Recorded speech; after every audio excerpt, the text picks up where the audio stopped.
नमस्कार। मैं रजनीकांत उपाध्याय एक बार पुनः उपस्थित हूँ कक्षा 7 की पाठ्य पुस्तक सुभाषिका भाग 2 को लेकर। आज हम लोग इसमें अध्ययन करेंगे चतुर्दशः पाठः योगो भवति दुःखः। तो आइए देखते हैं। युक्ताहार विहारस्य युक्तचेष्टस्य कर्मसु युक्त स्वप्नावबोधस्य योगो भवति दुःखः। अर्थात उचित आहार उचित भोजन और उचित घूमना फिरना, युक्त चेष्टस्य कर्मसु उचित कामों में प्रयास करना, युक्त स्वप्नावबोधस्य अर्थात सही समय पर सोना और जागना। इस प्रकार जो व्यक्ति इस नियमों का पालन करता है और योग करता है उसका योग दुःखः भवति, दुख का हरण करने वाला, कष्ट को हरने वाला होता है। स्वस्थ शरीरे एव स्वास्थ्य मनसः निवासः भवति, स्वस्थ शरीर में ही स्वस्थ मन का निवास होता है। अतएव अस्माकं परमं कर्तव्यम अस्ति, इसलिए हम लोगों का परम कर्तव्य है, अस्ति यत वयम स्वस्थाः भवेम, हम लोगों का परम कर्तव्य है कि हम लोग स्वस्थ रहें। स्वस्थ जीवनस्य कृते संतुलित भोजनम आवश्यकम अस्ति, संतुलित भोजन स्वस्थ जीवन के लिए बहुत ही आवश्यक है। अस्माकं भोजनाय नियमोऽस्ति, हम लोगों के भोजन के लिए भी नियम है। पुराने ऋषि महर्षियों ने नियम बनाए हैं। हितभुक मितभुक ऋतभुक च, हितभुक मितभुक और ऋतभुक, ये 3 नियम बनाए गए हैं भोजन के लिए। आइए अब इन नियमों को समझते हैं। हितभुक इत्यस्य अभिप्रायः भोजनम हितकरम भवेत्। हितभुक इसका अर्थ ये है कि भोजन जो हम लोग करते हैं वो हितकर होना चाहिए, शरीर को लाभ पहुंचाने वाला होना चाहिए। अर्थात प्रतिदिनम शुद्ध शाकाहार युक्तम भोजनम करणीयम, हमें चाहिए कि प्रतिदिन रोज शुद्ध और शाकाहार युक्त भोजन ही करना चाहिए। मितभुक इत्युक्ते यावद बुभुक्षा अस्ति ततः अल्पमेव भोजनीयम। मितभुक का तात्पर्य ये है कि जब हमें भूख लगे तभी खाना चाहिए, और ऐसा नहीं कि बहुत ज़्यादा खा लेना चाहिए, जब भूख लगे तभी खाना चाहिए। और अल्पमेव भोजनीयम, कम ही खाना चाहिए।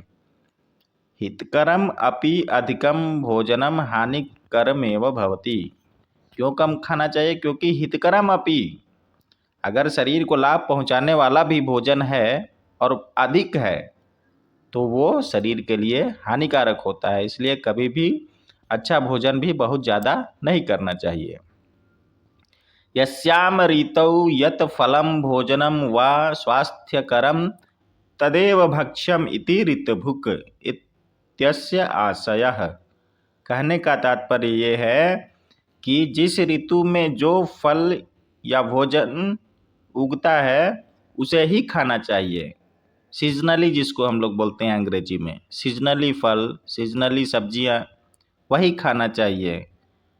सीजन के अतिरिक्त नहीं खाना चाहिए, क्योंकि उसमें बहुत सारी दवाओं का प्रयोग होता है। इसी को ही हम लोग ऋतभुक कहते हैं, अर्थात ऋतुओं के अनुसार भोजन।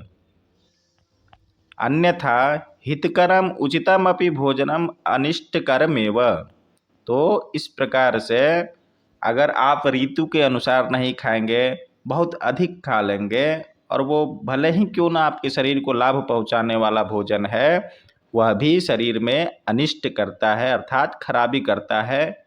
क्यों? क्योंकि अगर सीजन के अनुसार नहीं खाएंगे तो वो आपके शरीर में हानि पहुंचाता है।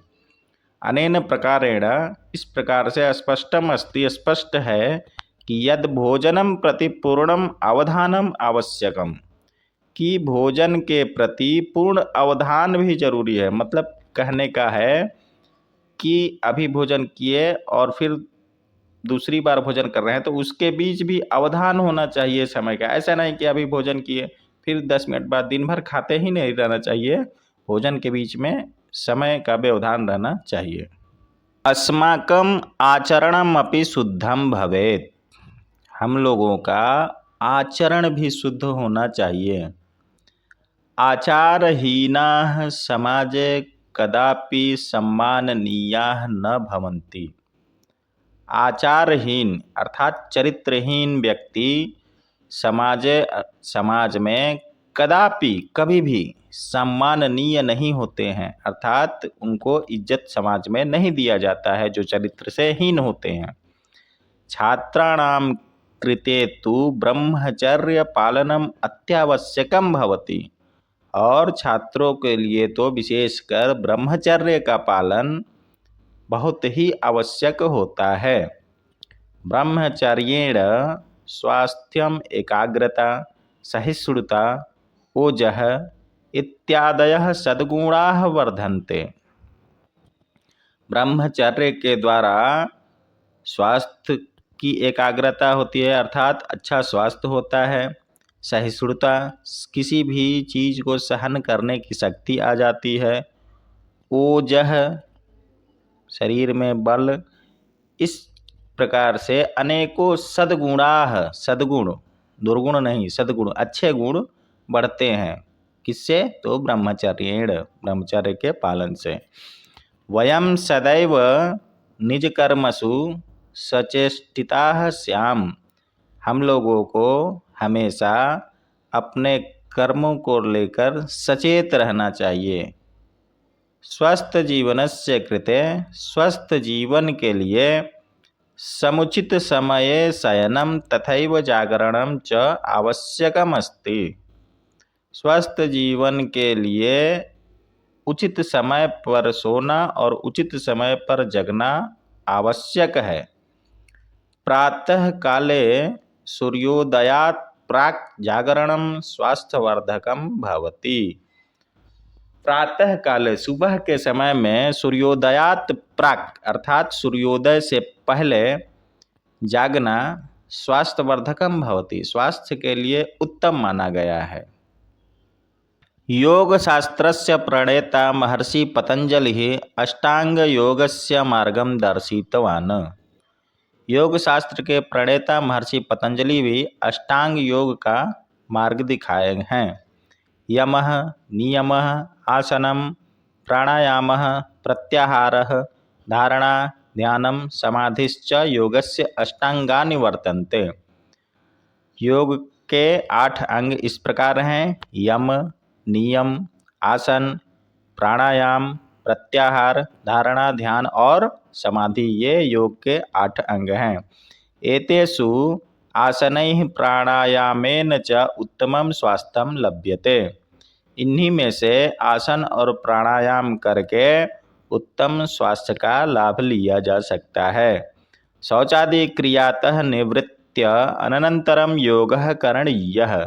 शौचादि क्रिया से निवृत्त होकर के योग करना चाहिए। योगाभ्यासेन वयम उत्तमं स्वास्थ्यं प्राप्नुमः। प्रतिदिन योगाभ्यास से हम लोग उत्तम स्वास्थ्य पा सकते हैं, अच्छा स्वास्थ्य पा सकते हैं। इंद्रिय जय पूर्वकम सावधानतया एकाग्र मनो भूत्वा यह स्वकार्यं करोति वस्तुतः स एव योगी। अर्थात इंद्रिय जय पूर्वकम। अब इंद्रिय जय किसको कहते हैं? तो हमारे पास 5 ज्ञानेंद्रियां हैं: आँख, नाक, कान, जीवा और त्वचा, अर्थात शरीर की त्वचा, चमड़ी। तो इन 5 को जो जीत लेता है, यानी कि वश में कर लेता है, उसको इंद्रिय जय बोलते हैं। तो इंद्रिय जय पूर्वकम, इंद्रिय पर जिसने विजय पा लिया है, ऐसा व्यक्ति सावधानतया, सावधानी पूर्वक, एकाग्र मनो भूत्वा, एकाग्र मन से होकर के, यह स्वकार्यम करोति, वह अपना कार्य करता है, वस्तुतः स एव योगी, उसी को योगी कहा जाता है। सहयोगी द्वंद्व रहितो भवति। वह योगी द्वंद्व से रहित होता है, अर्थात उसके मन में किसी भी प्रकार का ऊहापोह नहीं होता है। उसके मन में कोई भी कन्फ्यूजन नहीं रहता है किसी भी कार्य के प्रति। अतएव सह दुख रहित अपि भवति। अगर कन्फ्यूजन नहीं रहेगा तो कोई भी व्यक्ति दुखी नहीं रहेगा, इसीलिए वह योगी भी दुख से रहित होता है। तदैव उक्तम अस्ति, इसीलिए कहा गया है योगो भवति दुःखः, योग दुख का हरण करने वाला होता है। तो इस प्रकार से बच्चों आज का यह पाठ समाप्त हुआ। वीडियो पसंद आए तो लाइक और सब्सक्राइब जरूर करें। धन्यवाद।